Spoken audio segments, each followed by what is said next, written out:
ബാജിക്കറി തയ്യാറാക്കാനായിട്ട് തൊലി കളഞ്ഞെടുത്ത ഉരുളക്കിഴങ്ങ് പാകത്തിന് ഉപ്പും ഒരൽപ്പം മഞ്ഞൾപ്പൊടിയും ആവശ്യത്തിന് വെള്ളവും കൂടെ ചേർത്ത് 3-4 വിസിലിനൊന്ന് കുക്ക് ചെയ്തെടുക്കാം.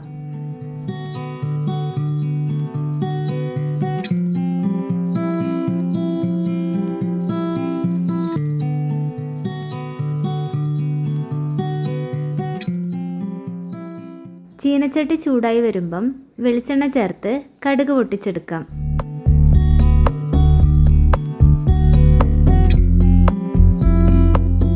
കടുക് പൊട്ടിച്ചതിന് ശേഷം ഒരൽപ്പം ഉഴുന്ന് ചേർത്ത് കൊടുക്കുക. ഉഴുന്നിൻ്റെ കളറ് മാറി വരുന്ന സമയത്ത് ഇഞ്ചി വെളുത്തുള്ളി ചതച്ചതും സവാളയും കൂടെ ചേർത്തൊന്ന് വഴറ്റിയെടുക്കാം.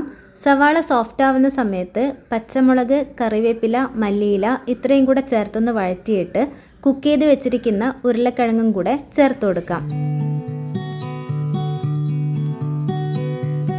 ഉരുളക്കിഴങ്ങ് നന്നായിട്ടൊന്ന് ഉടച്ചെടുക്കാവുന്നതാണ്. ഉരുളക്കിഴങ്ങ് നന്നായിട്ട് ഉടച്ചെടുത്തതിന് ശേഷം ഒരൽപ്പം മഞ്ഞൾപ്പൊടി, എരിവിനനുസരിച്ചിട്ട് കുരുമുളക് പൊടി, പാകത്തിന് വെള്ളം, ആവശ്യമെങ്കിൽ ഉപ്പ് ഇത്രയും കൂടെ ചേർത്ത് നന്നായിട്ട് മിക്സ് ചെയ്തിട്ട് ഒന്ന് തിളപ്പിച്ചെടുക്കാം.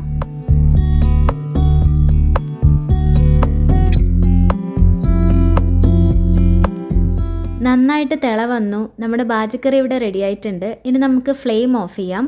അപ്പോൾ റെസിപ്പി ഇഷ്ടമായിട്ടുണ്ടെങ്കിൽ തീർച്ചയായിട്ടും ലൈക്ക് ചെയ്യുക, ഷെയർ ചെയ്യുക, സബ്സ്ക്രൈബ് ചെയ്തിട്ട് കൂടുതൽ വീഡിയോസ് കാണുക. നമുക്ക് അടുത്ത റെസിപ്പിയുമായിട്ട് വീണ്ടും കാണാം. അതുവരേക്കും take care, bye bye. Thank you for watching.